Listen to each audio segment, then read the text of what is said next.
योग सूत्रम, योग सूत्र ग्रंथ में प्रथम पाद का 6 नंबर का सूत्र आज चलेगा। तो सूत्र है, सूत्र का उच्चारण प्रमाण विपर्यय विकल्प निद्रा स्मृतयः।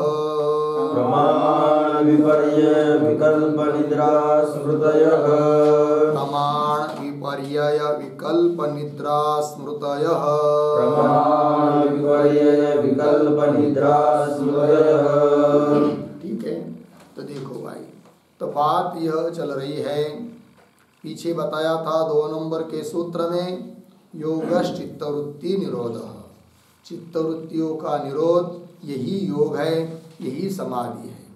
ठीक है, फिर उस समाधि के 2 प्रकार बताए थे, संप्रज्ञात और असंप्रज्ञात। और असंप्रज्ञात समाधि में सभी वृत्तियों का लय रहता है, और जब सभी वृत्तियों का लय रहता है तब पुरुष किम स्वरूप होता है, तो बता दिया था तदा द्रष्टु स्वरूपेव स्थान, वो अपनी महिमा में अपने स्वरूप में स्थित रहता है। और जब असंप्रज्ञात समाधि काल से भिन्न काल रहता है, अर्थात व्युत्थान काल रहता है, वृत्ति का काल रहता है, तो उस समय तो पुरुष ऐसा लगता है कि जनु जैसे कि वृत्ति के स्वरूप बन गया। तो उस बात को बताया था वृत्ति सारूप्यम इतरत्र चौथे सूत्र में। ठीक है, फिर जिन वृत्तियों का निरोध करना है, क्योंकि वृत्तियों का निरोध यही कैवल्य है और वृत्तियों की स्थिति यही बंधन है, इस बात को बताया। अर्थात हर एक साधक को अपने वृत्तियों का निरोध करना चाहिए। तब जिन वृत्तियों का निरोध करना है वो वृत्तियाँ कितनी प्रकार की हैं, तो बहुत होने पर भी उसका वर्गीकरण 5 जगह में किया जाता है। तो बताया था 5 नंबर के सूत्र में वृत्तयः पंचतयः, 5 अवयव वाली अर्थात 5 विभाग वाली वृत्तियाँ हैं। फिर वो 5 प्रकार कौन से वृत्ति के, उस बात को बताने के लिए यह सूत्र आया, जिसका उच्चारण अभी हम लोगों ने किया है। तो 5 प्रकार की वृत्ति है, वो कौन कौन?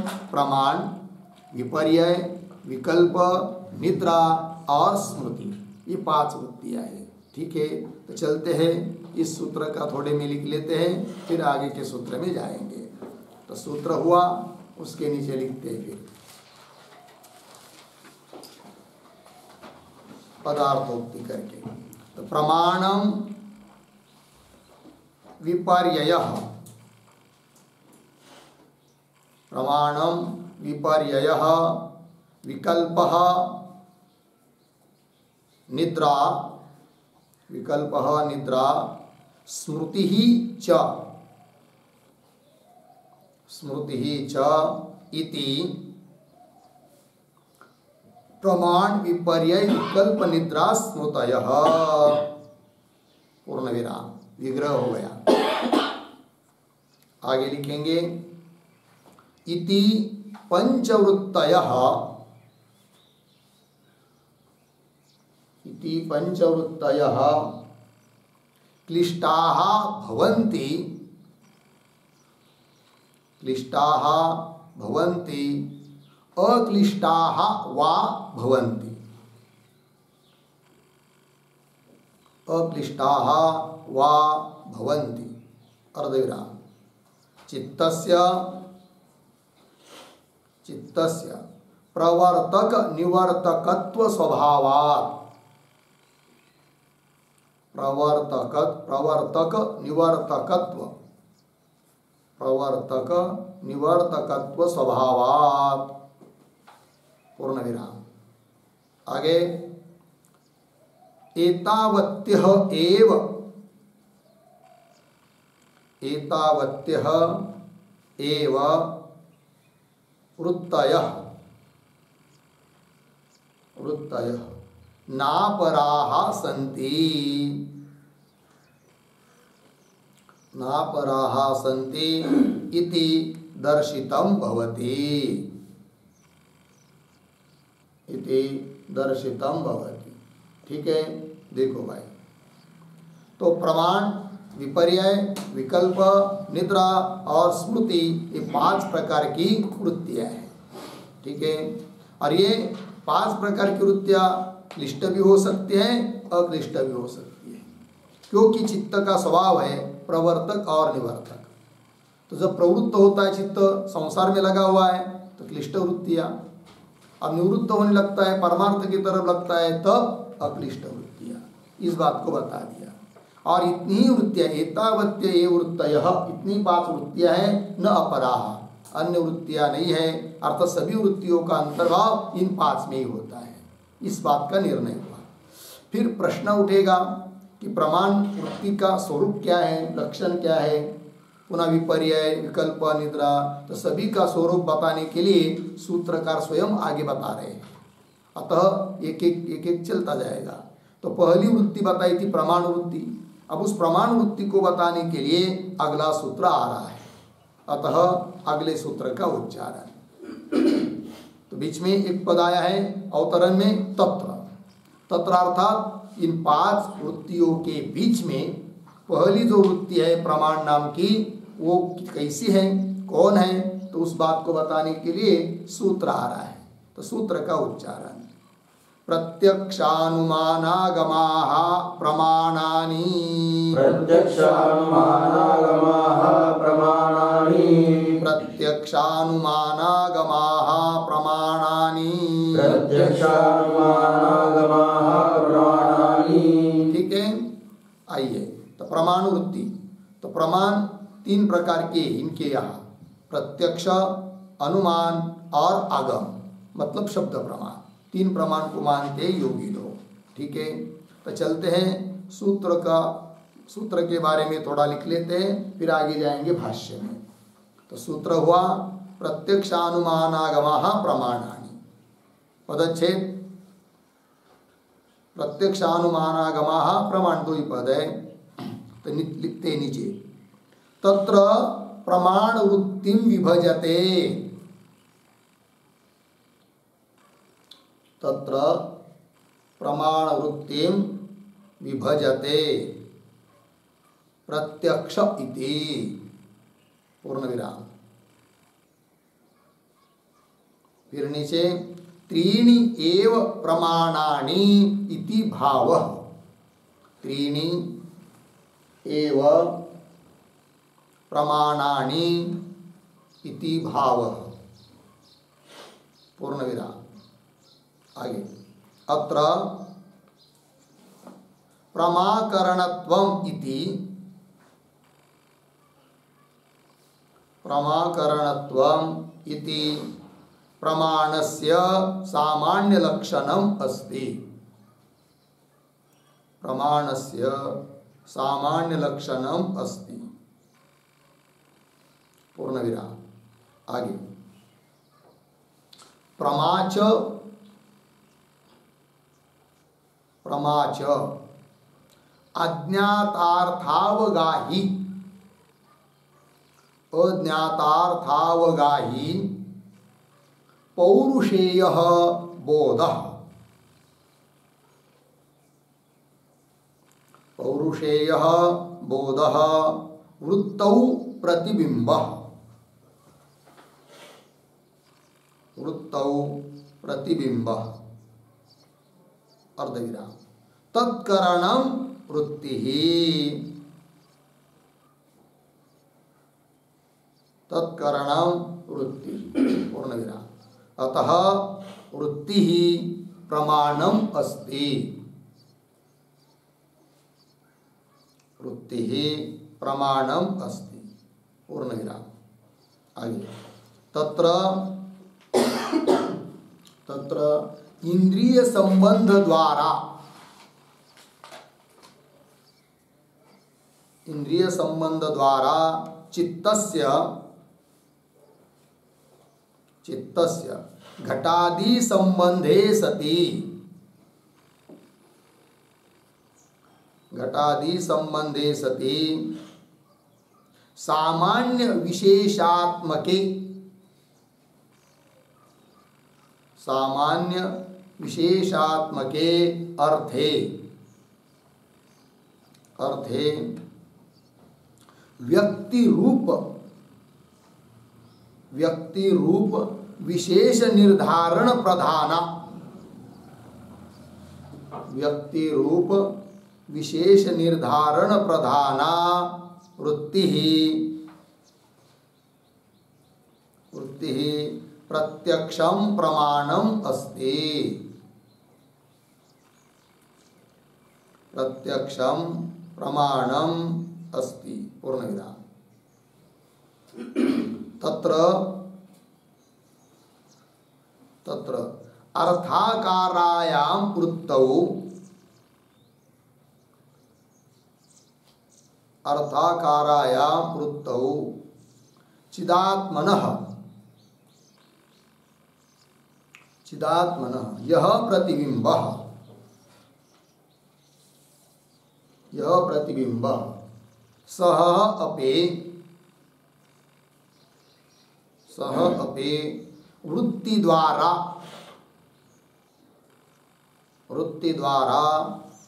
अर्थाकार सन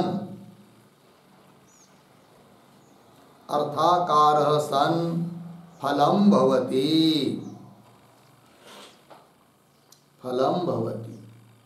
पूर्णविराम। एवं सामान्यतः ज्ञाते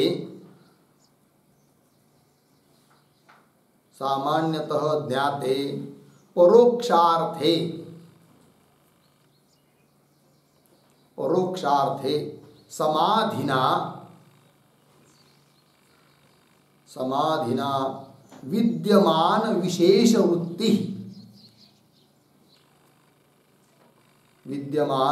वृत्ति प्रत्यक्ष प्रमाणम इति ज्ञेयम्, प्रत्यक्ष प्रमाणम इति ज्ञेयम् पूर्णविराम। नीचे की पंक्ति में अनुमाने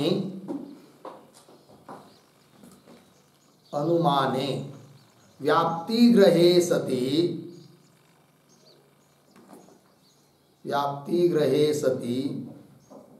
पक्षवृत्ति लिंग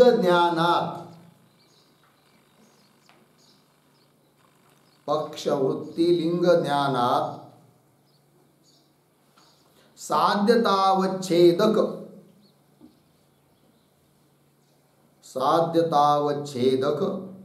सामान्य निर्धारण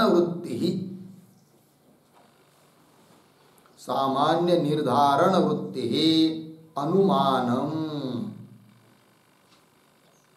अनुमानम पूर्णविराम। नीचे के पंक्ति में आप्तेन दृष्टः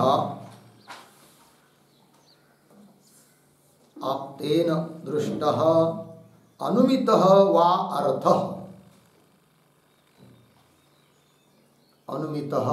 वा अर्थः येन शब्देन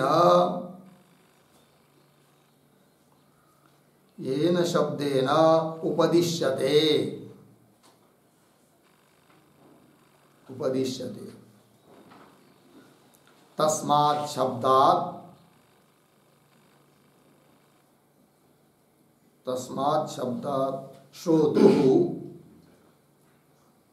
श्रोतुः तदर्थ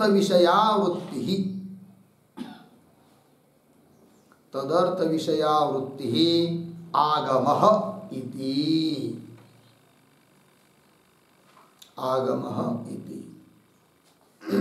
हो गया। चलिए भाई, तो 3 प्रमाण ये लोग मानते हैं, प्रत्यक्ष, अनुमान और आगम। उनका स्वरूप क्या है वो थोड़ा आपको लिख के दिया, भाष्य में भी आएगा तो जान लीजिए।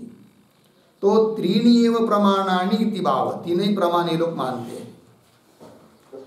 फिर प्रमाण किसको कहते भाई, प्रमाण का सामान्य लक्षण क्या है, तो वही करे अत्र प्रमाकरणत्वम इति प्रमाणस्य सामान्य लक्षण। प्रमा ज्ञान का जो करण उसको कहते प्रमाण। प्रमाण से उत्पन्न हो जो ज्ञान है वो प्रमा ज्ञान है, और उस प्रमा ज्ञान का जो असाधारण करण उसको कहते प्रमाण। सभी जगह का सामान्य लक्षण हुआ। फिर प्रश्न उठता है कि प्रमा के करण को प्रमाण कहते, कोई बात नहीं, किंतु प्रमा का स्वरूप क्या है, किसको कहते हैं प्रमा, कि जिसका करण प्रमाण होगा। तो प्रमा का स्वरूप भी दे रहे यहां पर, क्या करे देखिए, प्रमाच अज्ञातार्थावगाही पौरुषेय बोध। अब देखिए, हम लोगों ने अभी तक तर्क संग्रह आदि न्याय शास्त्र में जो प्रमाण का और प्रमा का स्वरूप समझे हैं, उससे थोड़ी अलग मान्यता है इस शास्त्र में। वहां पर तो हम लोग क्या सुना है, इंद्रियादिक यही है प्रत्यक्ष प्रमाण, और उन इंद्रियादिकों के द्वारा जो वस्तु का ज्ञान होता है, इंद्रियजन्यम ज्ञानम प्रत्यक्षम अयम घटः, ये प्रत्यक्ष ज्ञान उत्पन्न हुआ, ये ज्ञान है वहां पर प्रमा न्याय में।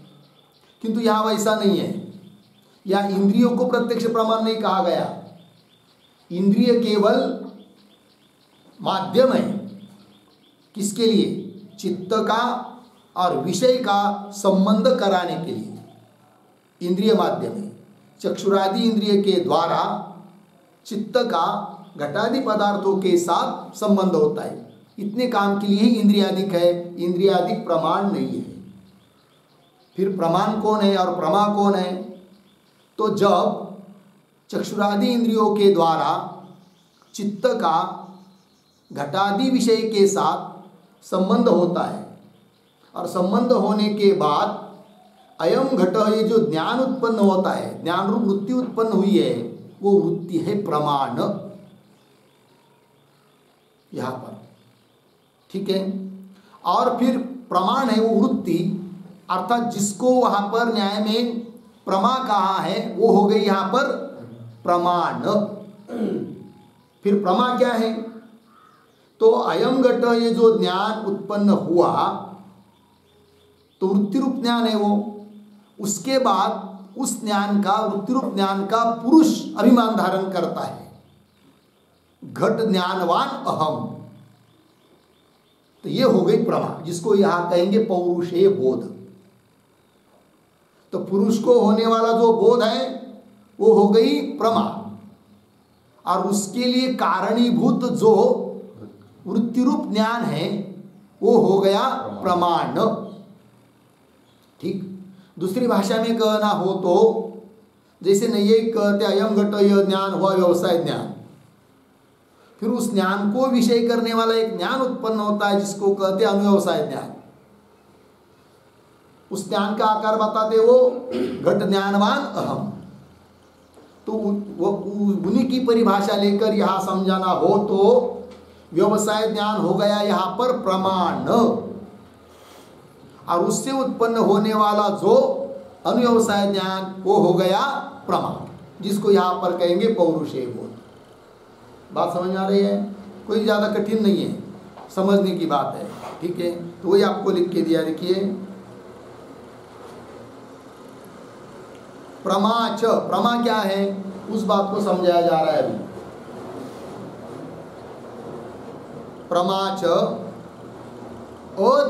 अज्ञातार्थावगाही, दो अर्थ, ज्ञात अज्ञात है कि नहीं। तो एक बार ज्ञात हो गया तो ज्ञातार्थ हो गया ना, किंतु जानने के पहले उसको क्या था, अज्ञात। तो अज्ञात अर्थ को विषय करने वाला जो पौरुषेय बोध, पुरुष को होने वाला जो बोध, घट ज्ञानवान अहम है कि नहीं, अज्ञात, जो कि पुरुष को पहले ज्ञात नहीं है, इसलिए अज्ञात अर्थावगाही पौरुषेय बोध है कि नहीं। वो कैसा, पुनः वृत्तौ प्रतिबिंब, तो पहले तो ज्ञान हो गया वृत्ति में अयम घट, किंतु उस वृत्ति में पुरुष का प्रतिबिंब अर्थात अभिमान, घट ज्ञानवान अहम, यही है पौरुषेय बोध, वो हो गई प्रमा। थोड़ा सा ध्यान दीजिए, होता क्या है, तो चित्त जो है, बुद्धि लीजिए, चाहे अंतकरण चाहे चित्त, ये तो जड़ वस्तु है, किंतु जो पुरुष है चेतन तत्व, उसका उस वृत्ति में प्रतिबिंब होता है, जिससे वो जड़ वृत्ति भी, जड़ चित्त भी, जड़ अंतकरण भी चेतन जैसा लगने लगता है। ये तो हो गया उस पुरुष का सामान्य रूप से प्रतिबिंब उस जड़ चित्त में, और उस चित्त को जब चेतन जैसा वो चित्त मालूम पड़ता है तब उसको वृत्ति हो जाती है, ज्ञान रूप वृत्ति, अयम घट इत्याकारक। फिर उसके बाद उस वृत्ति का प्रतिबिंब पड़ता है पुरुष में। तो वृत्ति में प्रतिबिंब पड़ता है मतलब क्या है कि नहीं, वृत्ति का प्रतिबिंब पुरुष में मतलब क्या, उस वृत्ति का अभिमान धारण करता है पुरुष उस ज्ञान का। तो दोनों तरफ से प्रतिबिंब हुआ। तो जड़ चित्त को चेतन जैसे लगा होने के लिए पुरुष का प्रतिबिंब चित्त में, फिर चित्त अर्थात वही बुद्धि अंतकरण जो ज्ञान हो गया अयम घट इत्यादि, फिर उसका प्रतिबिंब हो गया पुरुष में, अर्थात अभिमान धारण कर रहा है उसका पुरुष, वो हो गया पौरुषेय बोध। और उस पौरुषेय बोध को कहते प्रमा, और उसके लिए करण असाधारण कारण हुआ कौन, वृत्ति रूप ज्ञान, वो हो गया प्रमाण। ये अंतर है। पंक्ति देखिए, प्रमाच अज्ञातार्थावगाही पौरुषेय बोध वृत्तौ प्रतिबिंब, वृत्ति में अभिमान होना पुरुष का, वही हुआ प्रतिबिंब। तत्करणाम, और उस पौरुषीय बोध का करण कौन है, वृत्ति, इसलिए वृत्ति हो गया आपका क्या, प्रमाण। ठीक है, वही लिखा आगे, अतः वृत्ति ही प्रमाणम अस्ति। लग गया, आगे चलिए। तत्र, अब उसको ही समझा रहे, इंद्रिय संबंध द्वारा, इंद्रिय के माध्यम से, इंद्रिय रूप प्रणालिका के द्वारा क्या होता है, चित्तस्य घटादि संबंधे सती, चित्त अर्थात अंतःकरण उसका घटादिकों के साथ संबंध होता है इंद्रिय के द्वारा। चित्तस्य घटादि संबंधे सती, फिर सामान्य विशेषात्म के अर्थ है कि नहीं। तो वो जो घटादि अर्थ है विषय, वो कैसा है, सामान्य और विशेष स्वरूप है। उसमें घटत्वादि जाति सत्ता सामान्य है और घट व्यक्ति विशेष है। तो सामान्य विशेषात्मक जो अर्थ है घटाधिक आगे वाला, उसमें व्यक्ति रूप विशेष निर्धारण प्रधाना वृत्ति, तो व्यक्ति घट व्यक्ति पट व्यक्ति है कि नहीं। तो उस सामान्य विशेषात्मक अर्थ में से व्यक्ति रूप विशेष का निर्धारण है मुख्य रूप से जिस वृत्ति में, वह वृत्ति हो गई प्रमाण। ठीक है, तो व्यक्ति रूप विशेष निर्धारण प्रधाना वृत्ति ही प्रत्यक्षम प्रमाणम अस्ति, हो गया प्रत्यक्ष प्रमाण। ठीक, तत्र अर्थाकारायाम वृत्तौ, अर्थाकार अर्थ घटादि, तदाकार जो वृत्ति, उस वृत्ति में चिदात्मनः यह प्रतिबिंब, चिदात्मा चेतन पुरुष उसका जो प्रतिबिंब, सह अपि, किंतु वह प्रतिबिंब भी कैसा हुआ, वृत्ति द्वारा, वृत्ति के निमित्त से हुआ है कि नहीं। तो वृत्ति द्वारा अर्थाकार सन, वृत्ति के कारण ही वह अर्थाकार हो गया प्रतिबिंब है कि नहीं। तो अर्थाकार सन फलम भवति, वही है फल। तो प्रमाण बताया, अब प्रमा बताई। तो प्रमा क्या हुई, पुनः देखिए, तत्र अर्थाकारायाम वृत्तौ, अर्थ क्या आकाराकार, घटादि के आकाराकार जो वृत्ति हुई, जिसको हमने लोगों ने अभी तक प्रमाण शब्द से कहा, बराबर। तो अर्थाकारायाम वृत्तौ, उस वृत्ति में चिदात्मन यह प्रतिबिंब, चिदात्मा का प्रतिबिंब, चिदात्मा का उस वृत्ति में प्रतिबिंब मतलब क्या, उस वृत्ति का, उस ज्ञान का अभिमान धारण करता है पुरुष, वही। तो वृत्तौ चिदात्मन यह प्रतिबिंब, सपि, किंतु वह प्रतिबिंब भी, पौरुषे बोध भी किससे हुआ, वृत्ति द्वारा हुआ, इसलिए वृत्ति हो गई फिर प्रमाण, और पौरुषे बोध हो गया प्रमाण। सपि वृत्ति द्वारा अर्थाकार सन, अर्थाकार होता हुआ फलम भवति, हो गया जी। आइए आगे। एवं इस प्रकार सामान्यतः ज्ञाते, ये तो एक बात हो गई यहाँ की व्यवहार की। अब योगियों का सामर्थ्य क्या होता है वो ध्यान दीजिए। इसी प्रकार एवं सामान्यतः ज्ञाते परोक्षार्थ, सामान्य रूप से जाना गया है अर्थ जो कि अभी परोक्ष है। जैसे उदाहरण, स्वर्ग का वर्णन सुना शास्त्र से हम लोगों ने, तो होगा कहीं तो इस प्रकार का स्वर्ग। ये स्वर्ग के बारे में हम लोगों को क्या ज्ञान हुआ? परोक्ष ज्ञान हुआ, सामान्य रूप से ज्ञान हुआ। इदम इत्तम, यह ऐसा इस प्रकार का है, ऐसा प्रत्यक्ष नहीं हुआ।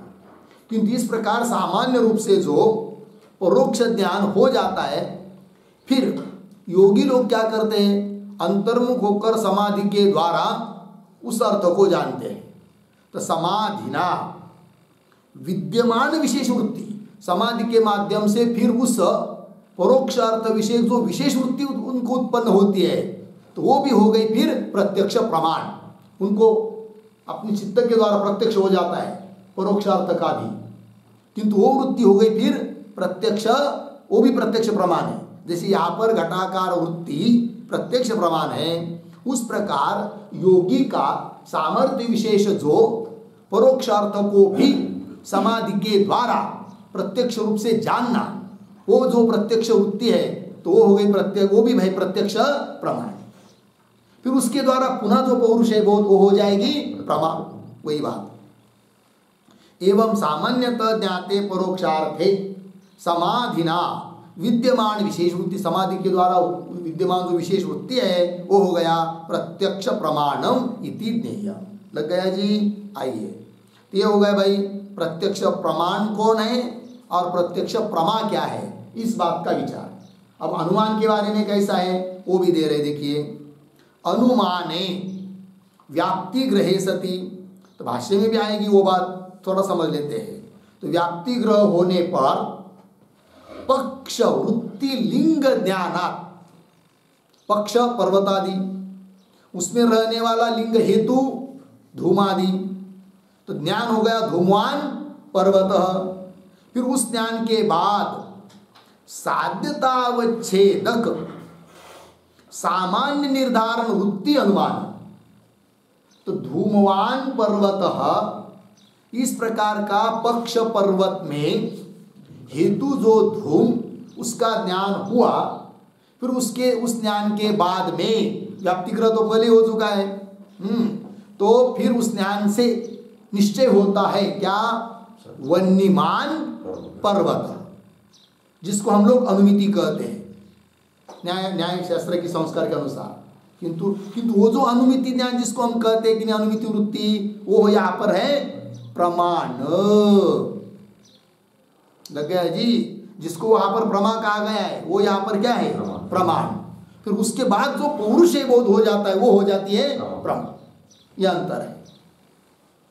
तो पक्ष वृत्ति लिंग ज्ञानात् साध्यतावच्छेदक सामान्य निर्धारण वृत्ति, साध्यतावच्छेदक मतलब साध्य को लेकर, साध्य हुआ वन्नी है कि नहीं, उससे युक्त पर्वत है। इस प्रकार का जो सामान्य रूप से निर्धारणात्मक निश्चयात्मक वृत्ति वन्यमान पर्वत है कि नहीं। धूम ज्ञान के बाद जो निश्चय हुआ, जिसको हम लोग अन्य जगह अनुमिति कहते हैं, वो यहाँ पर हुआ क्या? वन्यमान पर्वत। तो ये हो गया ज्ञान, है कि नहीं। तो ये जो वृत्ति है, ये वृत्ति हो गई यहाँ पर क्या? अनुमान। फिर उसके बाद जो पौरुष बोध होगा, किस प्रकार के ज्ञान वाला मैं हूं, वो हो जाएगी फिर अनुमिति प्रमा। ठीक है, आइए आगे। अब फिर आगम प्रमाण के बारे में क्या सोच है वो भी बता रहे हैं। तो आप्ते न आप्त पुरुष, तो आप्त पुरुष के द्वारा कोई अर्थ समझ लीजिए देखा गया, उसने जान लिया है, या उस अर्थ का उसने अनुमान कर लिया है, अर्थात उस अर्थ के बारे में उसको इदम इत्थम रूप से ज्ञान है, ऐसा कोई आप्त पुरुष। किंतु उस आप्त पुरुष, वो आप्त पुरुष ये सोचता है कि मैंने जिस अर्थ को प्रत्यक्ष जाना या जिस अर्थ को मैंने अनुमान के द्वारा जान लिया, अनुमिति हो गई मुझे, इस अर्थ का, इस वस्तु का ज्ञान दूसरे व्यक्ति को भी होना चाहिए, ये सोच रहा है आप्त पुरुष। फिर अपना ज्ञान, अपने जैसा ज्ञान दूसरे व्यक्ति को भी हो जाए, इसलिए वह आप्त पुरुष क्या करता है? शब्द प्रयोग करता है। फिर शब्द प्रयोग किया, वाक्य का प्रयोग किया, उस वाक्य को सामने वाले ने सुना, सुनने के बाद, शब्द को सुनने के बाद सुनने वाले के चित्त में जो अर्थाकार वृत्ति हो गई, कि जिसको न्याय के संस्कार के अनुसार शाब्दिक प्रमा कहते हैं, किंतु यहाँ पर जो अर्थाकार वृत्ति हो गई, जो शाब्दिक वृत्ति उत्पन्न हो गई, वो हो गया वो है यहाँ पर प्रमाण, शब्द प्रमाण।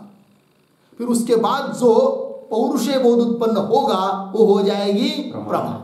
ऐसा अंतर है।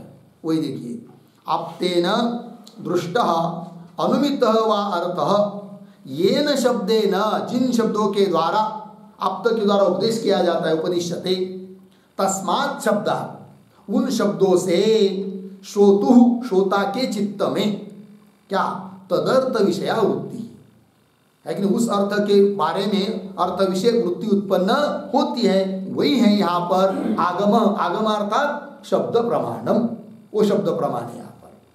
फिर उससे उत्पन्न होने वाला पौरुषे बोध वो हो जाएगी शाब्दिक प्रमाण। लग गया जी, तीनों प्रमाण के बारे में विचार हो गया। अब चलते आगे भाष्य में।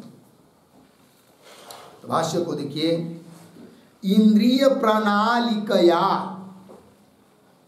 चित्तस्य बाह्य वस्तुपरागात् तद विषया सामान्य विशेषात्मनः अर्थस्य विशेष अवधारण प्रधाना वृत्ति प्रत्यक्षम प्रमाणम। ये प्रत्यक्ष प्रमाण का स्वरूप, ठीक है। देखिए एक बात, इंद्रिय प्रणालिकया, प्रणाली नाली माध्यम इंद्रिय के द्वारा, क्या जी, चित्तस्य, चित्तस्य अंतःकरणस्य बाह्य वस्तु पर आघात, बाह्य जो घटादी वस्तु है उनके साथ चित्त का इंद्रिय के द्वारा क्या होता है, उपराग। उपराग मतलब संबंध, वो लिखाएंगे सब। चित्त का बाह्य घटादी पदार्थों के साथ इंद्रिय के द्वारा क्या हो गया, संबंध हो गया, उपरागा।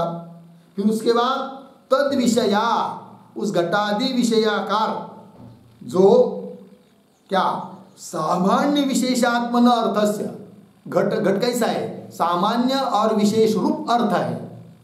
उसमें सामान्य है घटत्व, सत्ता, जाति, और विशेष है घट, व्यक्ति।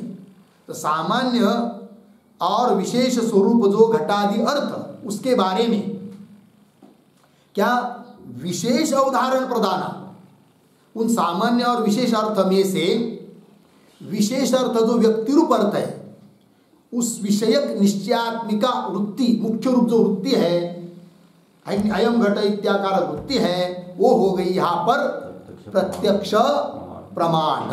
वही कहा, विशेष अवधारण प्रधाना वृत्ति ही प्रत्यक्षम प्रमाण। लग गए जी। आइए थोड़ा सा लिखते हैं हम लोग इन शब्दों को भी लिखेंगे। बाह्य वस्तु उपरागात,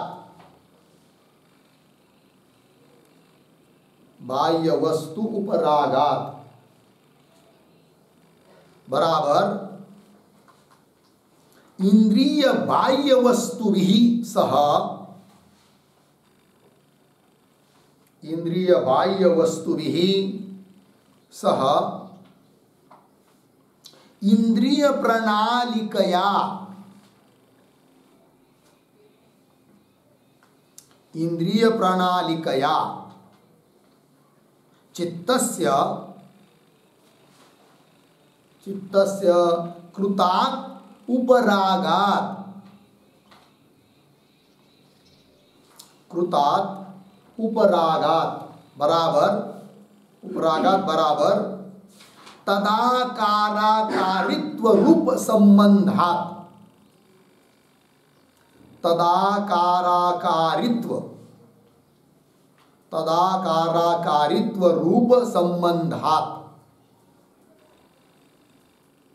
फिर प्रतीक तद विषया,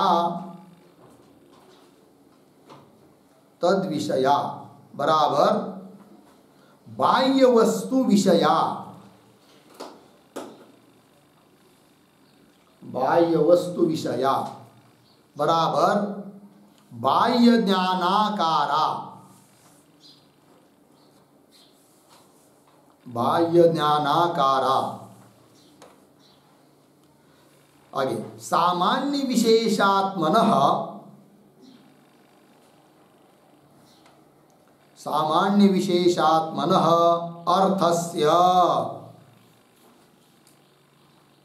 अर्थस्य या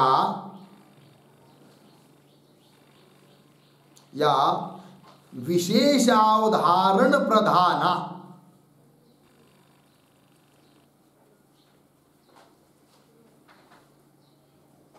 विशेषावधारण प्रधाना वृत्ति,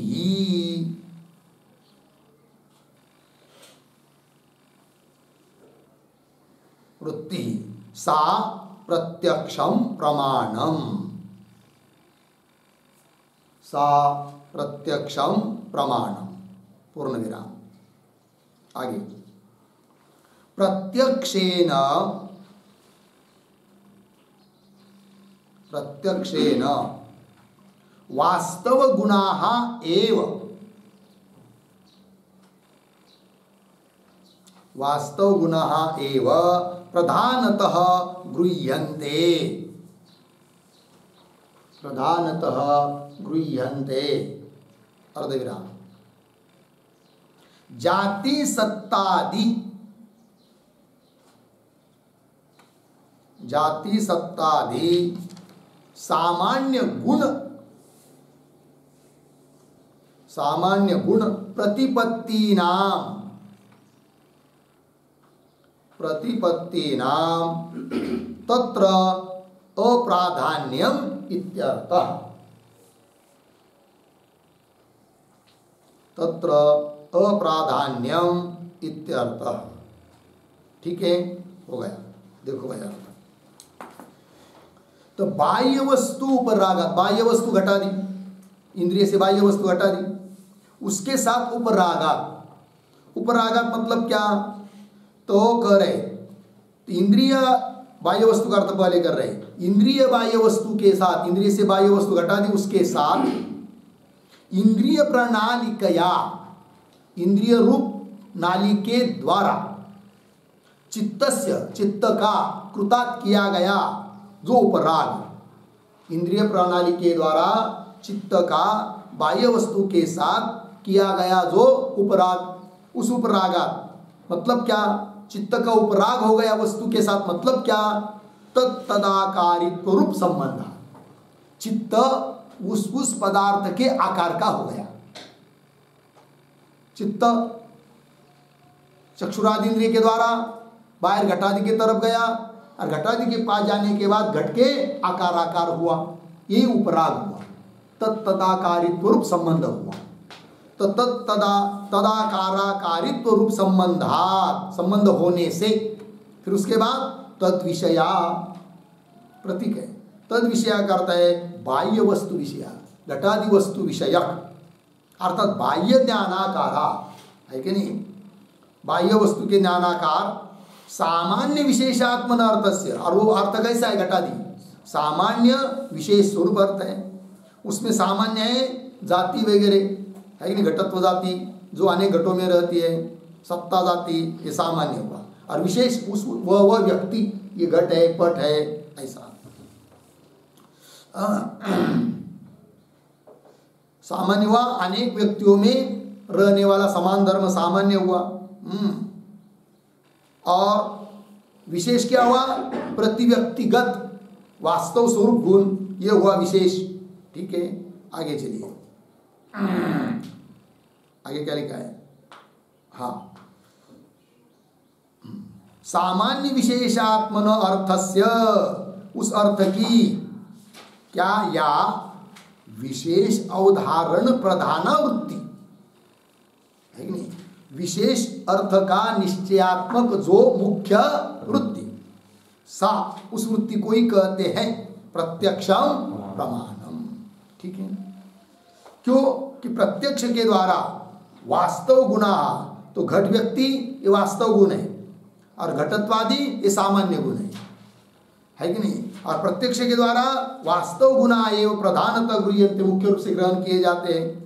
और जाति सत्ता आदि सामान्य, है कि नहीं।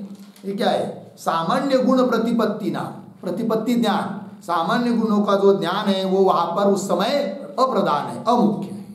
लग गया जी। ये हो गया भाई प्रत्यक्ष प्रमाण का स्वरूप। फिर उससे होने वाली जो प्रमा है, फल, उसका क्या स्वरूप है, वो भाष्य की अगली पंक्ति में। फलम अविशिष्ट पौरुषेय चित्तवृत्ति बोध, ये फल है। क्यों ऐसा होता है, बुद्धेः प्रतिसंवेदी पुरुष इति उपरिष्टात् उपादयिष्यामः। ठीक है, आइए भाई समझ लेते हैं फल क्या है। तो फलम, फल मतलब प्रमा, वो क्या है, अविशिष्ट पौरुषेय चित्तवृत्ति बोध, है कि नहीं। अविशिष्ट, पुरुष के साथ अभिन्न जैसा, अविशिष्ट जैसा, अविविक्त स्वरूप। मालूम नहीं पड़ रहा है कि वृत्ति अलग चीज है और पुरुष अलग चीज है। जैसा कि लग रहा है वो जो वृत्ति रूप ज्ञान है वो पुरुष का ही हुआ, क्योंकि पुरुष कहता है घट ज्ञानवान अहम, इस प्रकार से। तो वही कह रहे अविशिष्ट पौरुषेय चित्तवृत्ति बोध, चित्तवृत्ति का बोध, चित्तवृत्ति का ज्ञान, जो कि यहाँ पर क्या हुआ, पौरुषेय, पुरुष के संबंधी हुआ, वो हो गया यहाँ पर फल अर्थात प्रमा। ऐसा क्यों होता है, उसका कारण बता रहे। बुद्धि है प्रतिसंवेदी पुरुष, पुरुष कैसा होता है, बुद्धि का प्रतिसंवेदी, अर्थात बुद्धि के अनुसार चलने वाला। बताया था ना, वृत्ति सारूप्यम इतरत्र, उसके अनुसार, ठीक है कि नहीं। तो बुद्धि प्रतिसंवेदी पुरुष, किंतु वो कैसा होता है प्रतिसंवेदी पुरुष, इसकी चर्चा यहाँ नहीं करेंगे। बोले क्या कहा करेंगे, उपरिष्टात् अग्रे, दूसरे पाद में उपादेश्याम, उसका प्रतिपादन करेंगे, ये कह दिया। ठीक है, आइए तो ये जो पंक्ति पढ़ी हम लोगों ने, फलम अविशिष्ट इत्यादि, उसके भी बारे में थोड़ा सा लिख लेते हम लोग। लिखेंगे, प्रतीक है फलम, फलम बराबर प्रमाण व्यापारस्य फलम,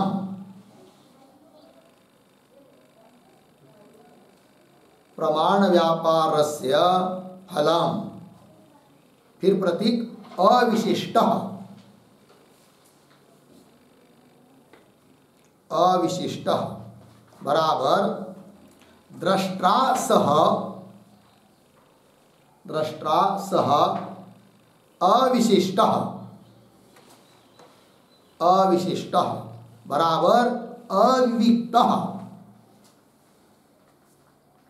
अविविक्त। तो उसमें लिखिए अभिन्न इव, अभिन्न इव, कौन बात आगे उद्धरण चिन्ह में, अहम बोधा,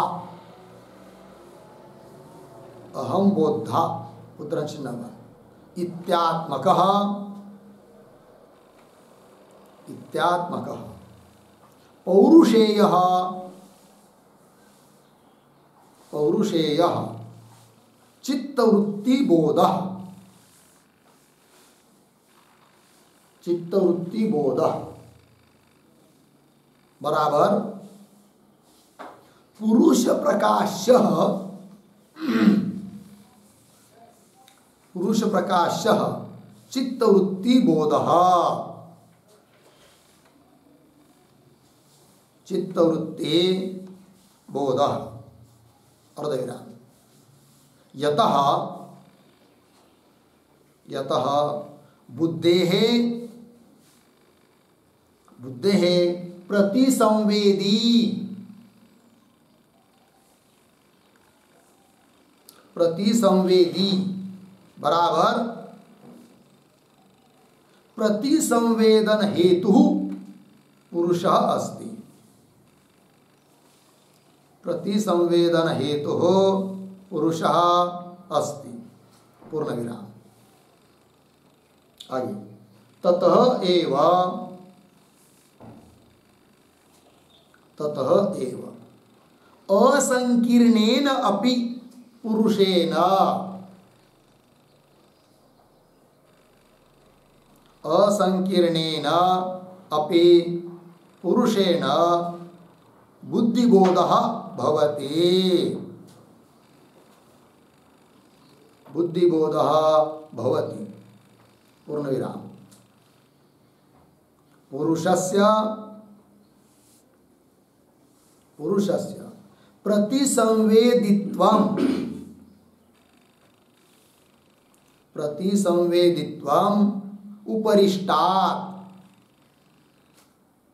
उपरिष्टात् बराबर अग्रे द्वितीय पादे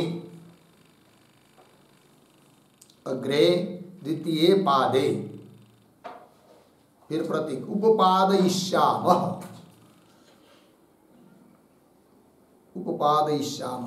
बराबर प्रतिपादयिष्यामः।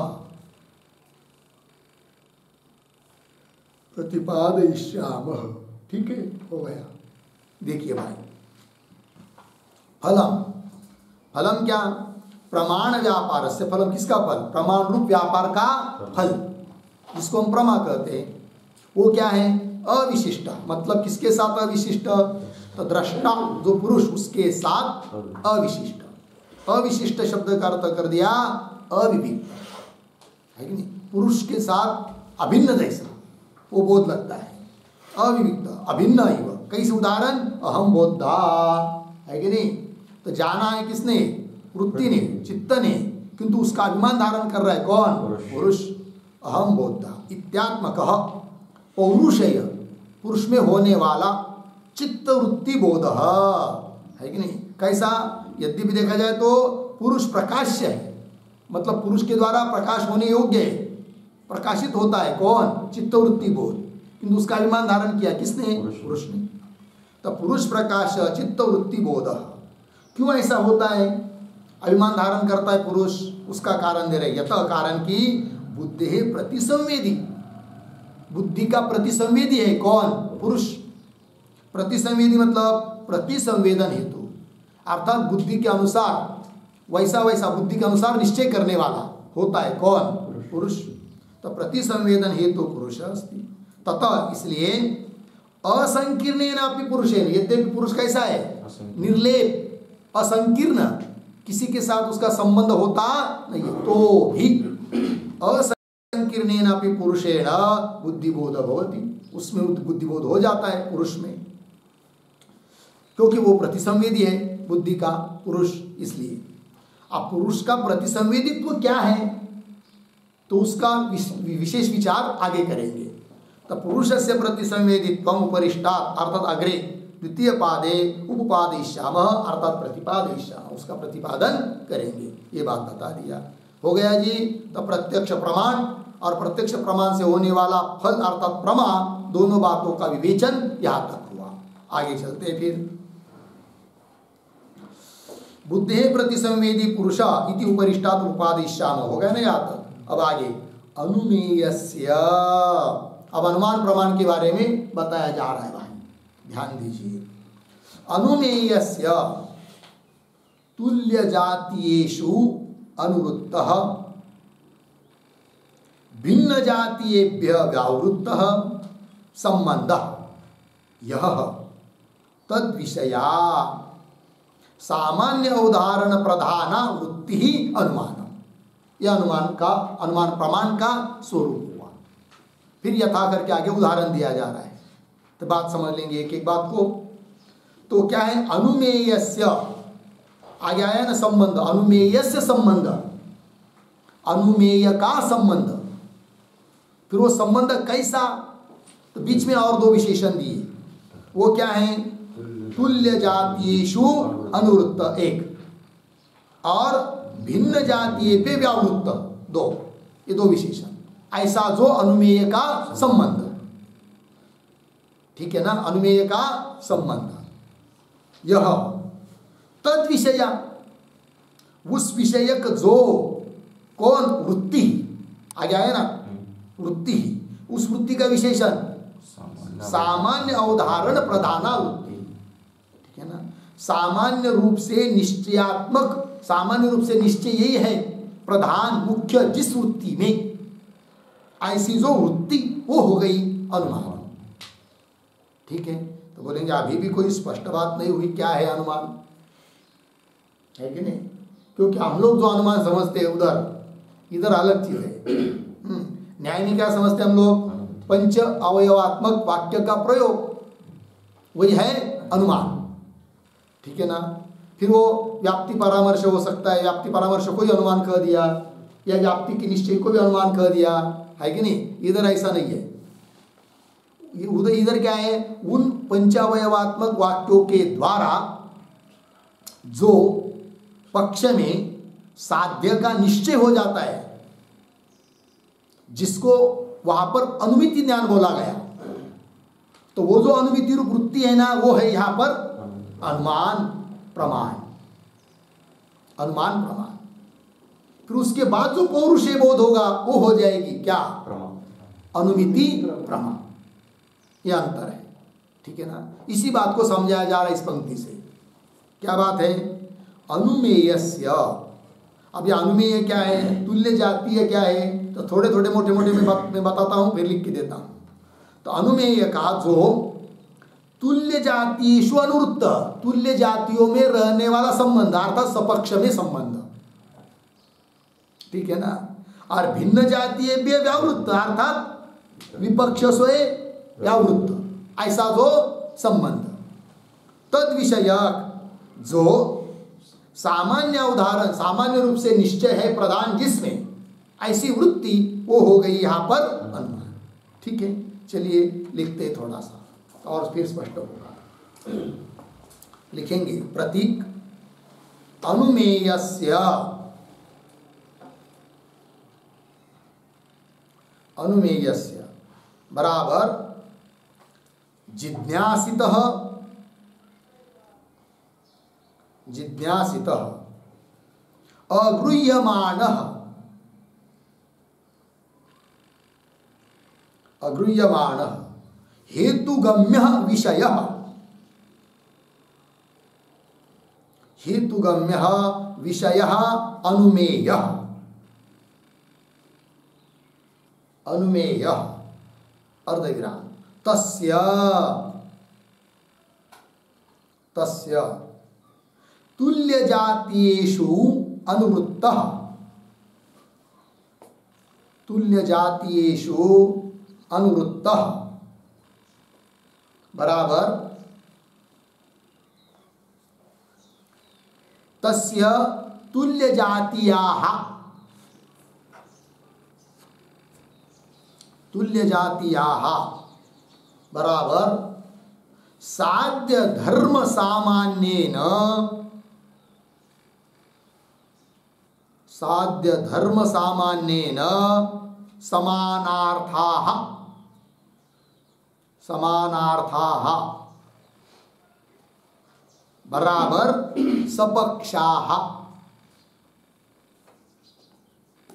सपक्षाः अर्धविराम तेषु अनुवृत्तः, तेषु अनुवृत्तः बराबर विद्यमान,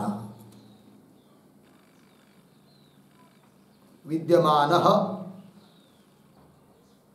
ठीक है ना? कौंस में लिखे संबंध, कौंस बंद पूर्ण विराम।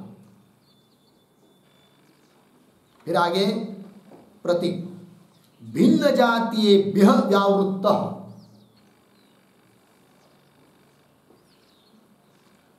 भिन्न जातीयेभ्यः व्यावृत्तः बराबर भिन्न जातीयाः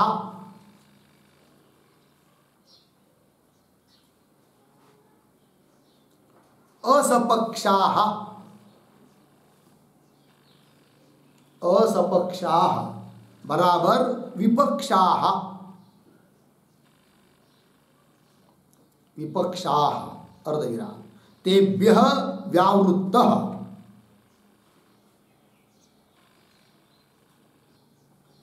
तेभ्यः व्यावृत्तः बराबर विपक्षेषु अविद्यमानः, विपक्षेषु अविद्यमानः। फिर आगे प्रतीक संबंधः, संबंध बराबर संबध्यते, संबध्यते साध्येन सह,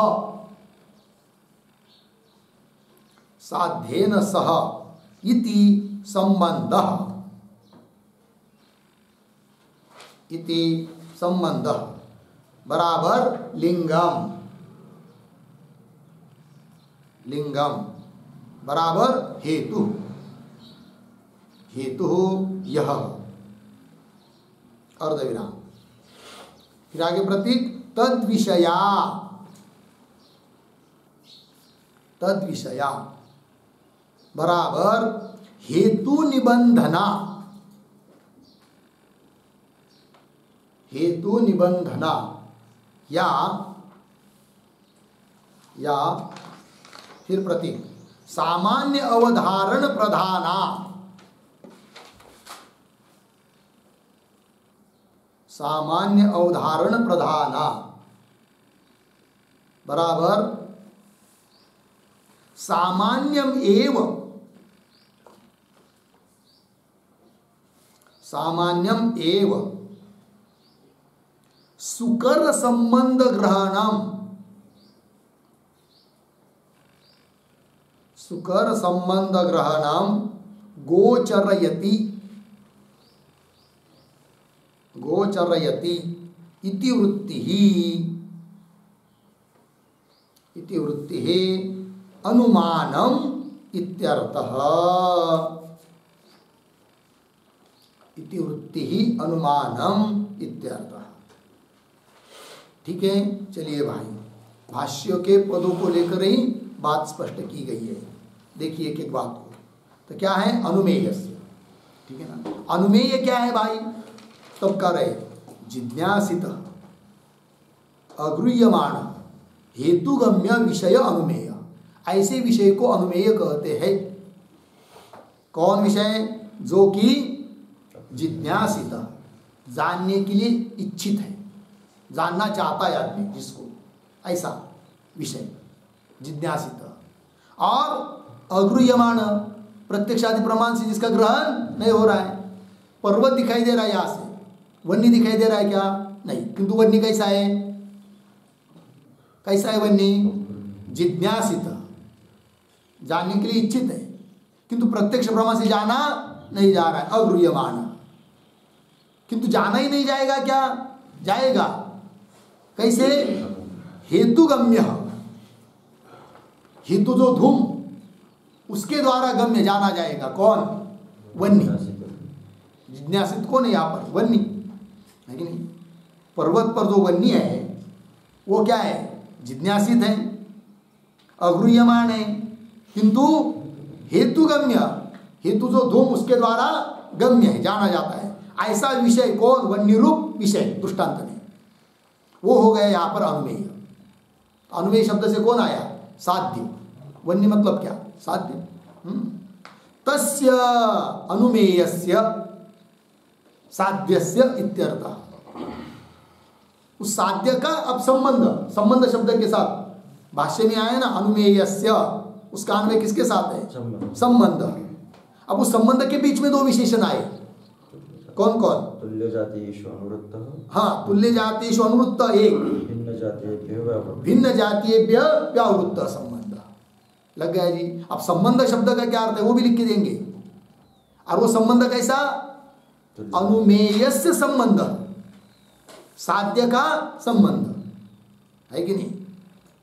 तो संबंध का अर्थ आपको लिख के दिया है, क्या लिख के दिया आगे जाकर, हाँ, संबंधते, साध्य न, साध्य के साथ जिसका संबंध होता है वो हो गया संबंध, अर्थात लिंग, अर्थात हेतु, धूम। तो संबंध शब्द से कौन आया, धूम, हेतु। तो अनुमेय शब्द से कौन आया, साध्य। तो अनुमेयस्य अर्थात साध्यस्य, उस साध्य का संबंध किसके साथ, धूम, धूम है ना। किंतु वो धूम कैसा चाहिए, हेतु कैसा चाहिए, हाँ, तुल्य जातीयेषु अनुवृत्त, मतलब सपक्षों में रहने वाला, बस सीधी बात। और हाँ, यहाँ की भाषा में भिन्न जातीयेषु व्यावृत्त, मतलब विपक्षों में न रहने वाला। अब यहाँ पर देखिए, ध्यान दीजिए, पर्वतो वन्यमान धूम आदि स्थल में सपक्ष कौन है? मानस आदि है कि नहीं? निश्चित साध्यवान सपक्ष मानस आदि, उसमें धूम रहता है कि नहीं? रहता है, सपक्ष में रहता है। और इसी उदाहरण के लिए विपक्ष कौन है? जलरुद्र वगैरह महारुद्र है कि नहीं? निश्चित साध्याभावान विपक्ष। और उस विपक्ष में जलरुद्र में धूम है क्या? नहीं है, है कि नहीं? तो फिर अनुमेय का जो संबंध अर्थात हेतु धूम जो कि सपक्ष में है विपक्ष में नहीं है, ऐसा तो संबंध धूम हुआ। फिर आगे तद विषय आगे आएगा, किंतु उसके पहले समझ लेते हैं तुल्य जातीयेषु जो लिख के दिया। देखिए, तस्य तुल्य जातीयेषु अनुवृत्तः है कि नहीं? शब्द भाषा देखिए कैसी है, ठीक है ना? तुल्य जातीया, तुल्य जातीया, तुल्य जातीय मतलब क्या? पर्वत में साध्य वन्य है कि नहीं? उस साध्य को लेकर समान जाति वाले कौन हो गए? मानस। इसलिए उसको कह दिया तुल्य जातीया, उसमें अनुवृत्त, उसमें रहने वाला धूम वगैरह, ठीक है कि नहीं? वही कहा तुल्य जातीया। साध्य धर्म सामान्य है, साध्य रूप जो धर्म है उसको लेकर तुल्य जातीय। तो सामान्य न समानार्था, समान रूप अर्थ है कौन? मानस वगैरह, उस अर्थात सपक्ष। तो सपक्ष तेषु अनुवृत्तः संबंध, उनमें रहने वाला संबंध अर्थात हेतु, ठीक। फिर और कैसा भाई? भिन्न जातीय व्यावृत्त, इसका भी अर्थ कर रहे हैं। तो भिन्न जातीया,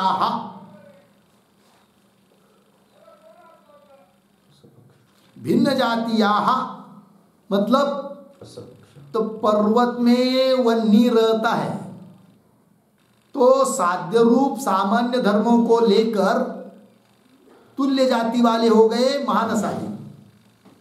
और उस प्रकार का वन्य रूप साध्य जहां नहीं है, अर्थात उस साध्य रूप सामान्य धर्म जहां नहीं है, वो हो गए भिन्न जाति, अर्थात जलरुदादि विपक्ष।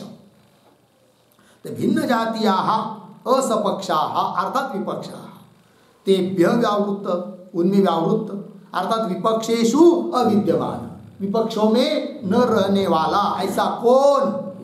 संबंध। हाँ, संबंध का अर्थ कर दिया व्युत्पत्ति को लेकर, संबंधते साध्येन स इति संबंध अर्थात लिंगम हेतु यह। अब आगे आया है भाष्य में तद विषया, ठीक है ना? तद विषया शब्द का अर्थ कर दिया हेतु निबंधना, हेतु निमित्त का, निमित्तिका, हेतु के निमित्त से होने वाली वृत्ति, वृत्ति के साथ जोड़ना है ना आगे। भाष्य में आया ना तद विषया, कौन? वृत्ति, आगे वृत्ति शब्द आया ना, तद विषया वृत्ति। तद विषय मतलब हेतु के निमित्त से होने वाली वृत्ति। कैसी और वृत्ति? सामान्य अवधारण प्रधाना वृत्ति, ठीक है ना? देखिए भाई क्या क्या लिख के दिया, तद विषया हेतु निबंधनाया सामान्य अवधारण प्रधाना, प्रतीक है उसको लिख के दिया आपको। सामान्यम एवं सुकर संबंध ग्रहण, सामान्य रूप से ही सुकर मतलब सुलभ जो संबंध का ग्रहण, उसको विषय करने वाली वृत्ति, गोचर रहती, उसको विषय करने वाली वृत्ति। सामान्य व साध्य उस हेतु के निमित्त से धूम के कारण उस पक्ष पर्वत आदि में सामान्य रूप जो साध्य है उसको विषय करने वाली है कि नहीं, जो वृत्ति है कि नहीं, उसका आकार क्या हो सकता है? पर्वतो वन्यमान, जिसको अन्य जगह नैयायिक मत में अनुमिति कहते हैं, वो वृत्ति यहाँ पर क्या? अनुमान प्रमाण लगे है जी। वृत्ति अनुमानम हो गया ना इतना? उदाहरण दे रहे भाष्य में, देखिए यथा देशांतर प्राप्ते हे गतिमत चंद्र तारकम चैत्रवत विंध्य च अप्राप्ति ही अगति। ये उदाहरण है, शब्दों का थोड़ा सा अन्वय कर लेते हैं। यथा,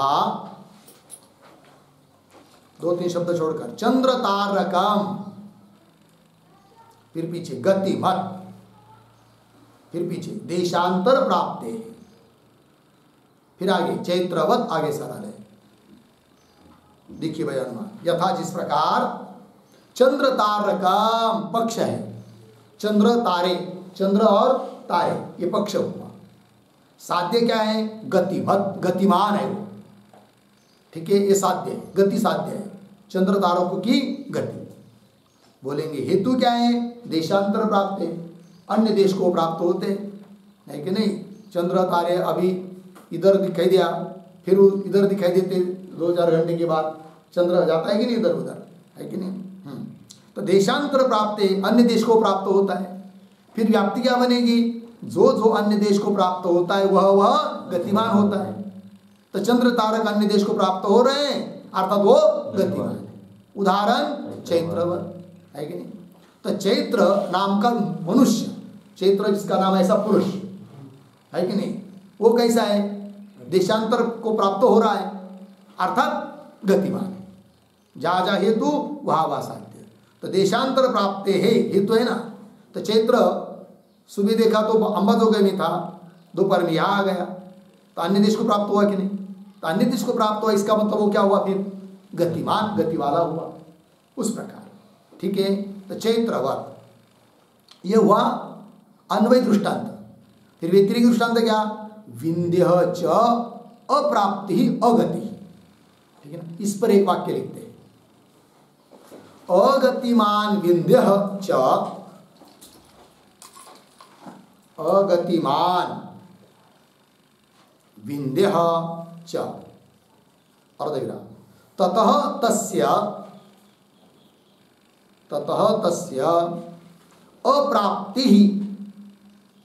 अप्राप्ति देशांतरस्य इति शेषः, देशांतरस्य इति शेषः, ठीक है। देखिए भाई अर्थ, तो यत्र साध्याभाव तत्र हेतुअभाव, व्यतिरिक्त व्याप्ति, साध्य गति। तो अगतिमान साध्याभाव वाला है कौन? विंध्य। विंध्य मतलब विंध्य नाम का पर्वत, गति वाला नहीं है, इसलिए हेतु का भी उसमें अभाव है। क्या हेतु? देशांतर प्राप्ति का अभाव। वही कह रहे ततो तस्य अप्राप्ति देशांतर से, अन्य देश को प्राप्त होता नहीं है कि नहीं। ये व्यतिरिक्त दृष्टांत हुआ, वही दिया, विंध्य च अप्राप्ति अगति इत्यर्थः। लग गया जी अनुमान का स्वरूप, और उस अनुमान से होने वाला पौरुषेय बोध वो हो जाएगी क्या? अनुमिति। आगे चलिए, तो 2 प्रमाण के बारे में विचार हुआ। अब तीसरा ध्यान दीजिए, सरल है। आप्तेन दृष्टः अनुमितः वा अर्थः परत्र स्वबोध संक्रांतये शब्देन उपदिश्यते, शब्दात् तदर्थ विषयावृत्ति श्रोतुः आगम। आगम अर्थात शब्द प्रमाण का स्वरूप हुआ, ठीक है। देखिए, आप्ते न, आप्त पुरुष के द्वारा देखा गया या अनुमान प्रमाण से जाना गया जो अर्थ है आप्त पुरुष के द्वारा, फिर अपने को जो बोध हुआ, ज्ञान हुआ, उस ज्ञान, वह ज्ञान दूसरे को भी हो जाए, इसलिए परत्र दूसरे पुरुष में भी उस ज्ञान को संक्रमित करने के लिए वही करे, स्वबोध संक्रांत ये दूसरे पुरुष में शब्देन उपदिश्यते, आप्त पुरुष के द्वारा, शब्द के द्वारा क्या करता है? उपदेश करता है कि नहीं, कि ऐसा ऐसा मैंने ये किया है, वो हुआ है, अमुक तमुक, जो भी अपनी बात, अपना अनुभव बताता है, अर्थात अपना ज्ञान ही बताता है ना शब्दों के द्वारा। फिर सामने वाले ने शब्द सुन लिए, और शब्द सुनने से उसके मन में, सुनने वाले के मन में उस अर्थाकार वृत्ति हो गई, वो हो गई, वो वृत्ति हो गई शब्द प्रमाण। वही करे, शब्दात् तदर्थ विषयावृत्ति, श्रोतु मतलब श्रोता के चित्त में जो तदर्थाकार वृत्ति हो गई वो हो गया आगमः, शब्द प्रमाण। लग गया जी। अब इसके बारे में भी थोड़ा सा लिख लेते हैं हम लोग। तो प्रतीक है आप्तेन, आप्तेन बराबर भ्रम प्रमाद विप्रलिप्सा, भ्रम प्रमाद विप्रलिप्सा करणापाटवादी दोष रहितेन, करना पाठवादी दोष रहितेन पुरुषेण दृष्टः बराबर प्रत्यक्षेन ज्ञातः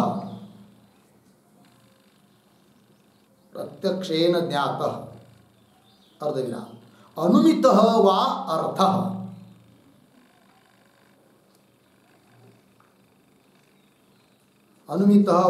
बराबर प्रत्यक्षानुमानाभ्याम ज्ञातः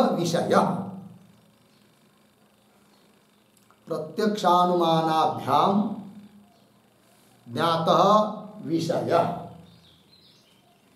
फिर प्रतीक परत्र बराबर अन्य पुरुषे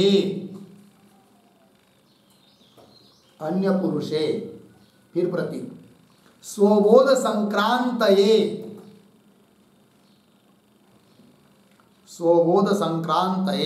बराबर स्वबोध सदृश बोधोत्पत्त्यर्थम स्वबोध सदृश बोधोत्पत्त्यर्थम। फिर आगे प्रतीक शब्देन बराबर वाक्येन उपदिश्यते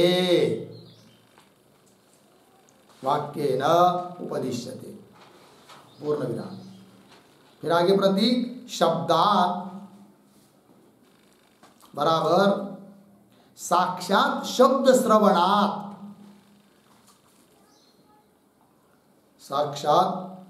श्रवणात् फिर प्रतीक तदर्थ विषया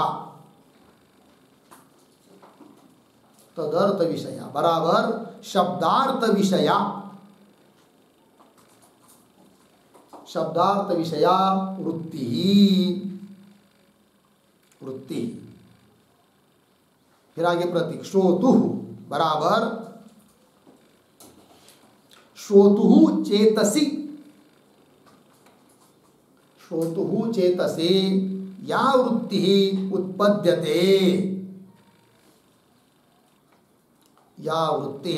उत्पद्यते आगे सह आगम बराबर आगम प्रमाणम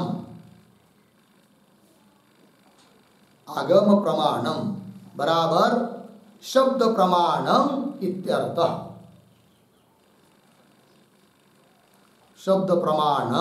इत्यर्थः हो गया। देखिए अर्थ आप्तेन, आप्त किसको कहते हैं भाई? आप्त मतलब उपदेश करने वाला, लेकिन कैसा वो, किसको कहेंगे? कोई भी उपदेश करेगा वो सभी आप्त थोड़ी है। हाँ, वो तो वहाँ की भाषा हो गई ना, यथार्थ वक्ता। तो यहाँ पर कह दिया जिसमें भ्रम नहीं है, प्रमाद नहीं है, विप्रलिप्सा दूसरे को ठकाने की इच्छा नहीं है, और करना पाठव करण इंद्रियादि है कि नहीं, अपाठव अर्थात कर्णों में कोई दोष भी नहीं है। करना पाठवादी दोष रहितेन है कि नहीं, कर्ण में इंद्रियों में कोई दोष रहता है वो ठीक नहीं, तो कर्ण में पाठव चाहिए, दक्षता चाहिए, अपाठव नहीं चाहिए, अपाठव दोष है कि नहीं। तो कर्ण अपाठवादी दोष रहितेन पुरुषेण आप्तेन पुरुषेण, ठीक है। जो भ्रम से नहीं बोल रहा है, प्रमाद से नहीं बोल रहा है, विप्रलिप्सा की इच्छा से नहीं बोल रहा है, और जिसकी इंद्रियों में कोई दोष भी नहीं है, यथार्थ जान लिया है कि नहीं, ऐसे पुरुष के द्वारा दृष्ट अनुमित वार्थ अर्थात प्रत्यक्ष अनुमानाभ्याम ज्ञात विषय, प्रत्यक्ष अनुमान के द्वारा जिसने विषय को जान लिया, फिर उस जाने हुए बात को परत्र अन्य पुरुष में स्वबोध संक्रांत है, स्वबोध सदृश बोधोत्पत्त्यर्थम, अपने में जो बोध उत्पन्न हुआ है, ज्ञान उत्पन्न हुआ है, उसी प्रकार का ज्ञान सामने वाले के चित्त में उदित हो जाए, इसलिए शब्देन उपदिश्यते, शब्देन वाक्येन उपदिश्यते।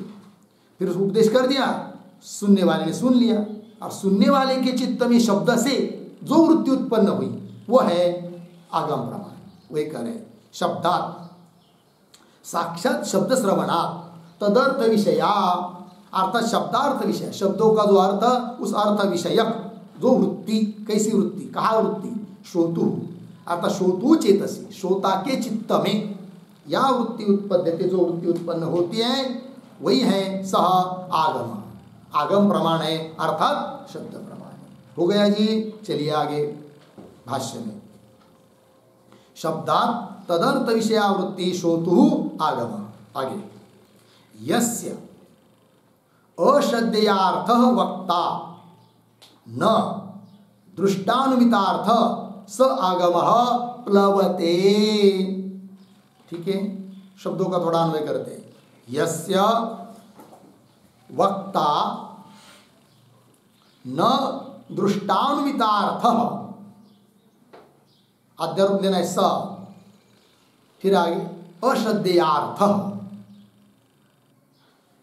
फिर आगे स आगमः प्लवते। ठीक है, देखिए भाई अर्थ किस बात के लिए पंक्ति आई है, इस बात को समझने के लिए थोड़ा सा लिख लेते हम लोग। लिखेंगे कौंस में, लिखिए यया सॉरी यथा यथा प्रत्यक्षम प्रत्यक्षम इंद्रिय दोषादिना दुष्यते, इंद्रिय दोषादिना दुष्यते अर्धविराम, अनुमानम च